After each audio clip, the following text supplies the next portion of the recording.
এখনকার তাজা খবর, জিও রিচার্জ প্ল্যান গ্রাহক চলে যাচ্ছে বিএসএনএল-এ। এর পেতে টেক্কালিতে 199 টাকা রিচার্জ প্ল্যান ফিরিয়ে আনলো জিও। চলো বিস্তারিত দেখে নিই। জিওর 199 টাকা রিচার্জ প্ল্যানের কথা মনে আছে? হ্যাঁ, জিও এই রিচার্জ প্ল্যানটি লঞ্চ করেছিল একেবারে গোড়ার দিকে। সংস্থার তরফ থেকে তাদের পরিষেবা লঞ্চ করার পর প্রথম দিকে পুরোপুরি বিনামূল্যে পরিষেবা দেওয়া হতো। পরে যখন প্ল্যান লঞ্চ করা হয় তখন 199 টাকা রিচার্জ প্ল্যানটি বেশ জনপ্রিয় ছিল। সংস্থার তরফ থেকে একেবারে শুরুর দিকে 199 টাকায় 28 দিন ভ্যালিডিটি দেওয়ার হতো এবং প্রতিদিন 1.5 GB করে ডেটা, আনলিমিটেড কল এবং প্রতিদিন 100টি করে SMS-ও দেওয়া হতো।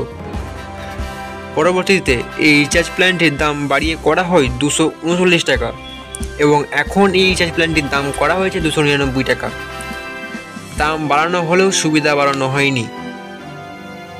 গত 3 জুলাই সংস্থার তরফ থেকে তাদের ট্যারিফ প্ল্যান 12.5% থেকে 25% পর্যন্ত বৃদ্ধি করার পর গ্রাহকদের মধ্যে চরম অসন্তোষ দেখা যাচ্ছে।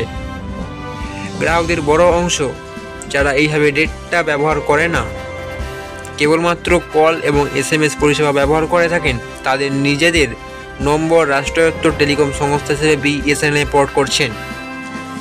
জিওর মতো দেশের বৃহত্তম টেলিকম সংস্থা এই বিষয়টি হাড়ে হাড়ে টের পাচ্ছে। মুকেশ আম্বানির টেলিকম সংস্থা যখন তাদের গ্রাহক সংখ্যা কমে যাচ্ছে এমনটা টের পেয়ে সেই সময় কিন্তু পুরাতন বেশ কিছু রিচার্জ প্ল্যান রেখে দেওয়া হয়েছে। রতন সেই সকল রিচার্জ প্ল্যানের মধ্যে অন্যতম হলো 199 টাকা রিচার্জ প্ল্যানটি। তবে এই রিচার্জ প্ল্যানটি টাকার অঙ্ক হিসেবে একই রাখা হলেও সুবিধা অনেক কমিয়ে দেওয়া হয়েছে। তাহলে চলুন দেখে নেওয়া যাক এখন 199 টাকা রিচার্জ প্ল্যানে রিচার্জ করলে কী কী সুবিধা পাওয়া যাবে।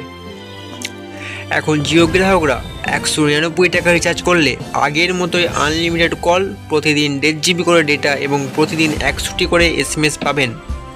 এর সঙ্গে পাওয়া যাবে জিও টিভি ও জিও সিনেমা এবং জিও ক্লাউড সাবস্ক্রিপশন। তবে প্রথম দিকে যেমন এই রিচার্জ প্ল্যানটি রিচার্জ করলে 28 দিনের ভ্যালিডিটি পাওয়া যেত এবং পরবর্তীতে তা কমিয়ে 22 দিন করা হয়েছে। এখন তা আরও কমিয়ে 18 দিন করা হয়েছে। তো প্রিয় ভিউয়ার্স, ভিডিওটি এতটুকুই। ভালো লাগলে অবশ্যই লাইক করুন এবং চ্যানেলটি সাবস্ক্রাইব করে রাখুন লেটেস্ট আপডেট পাওয়ার জন্য।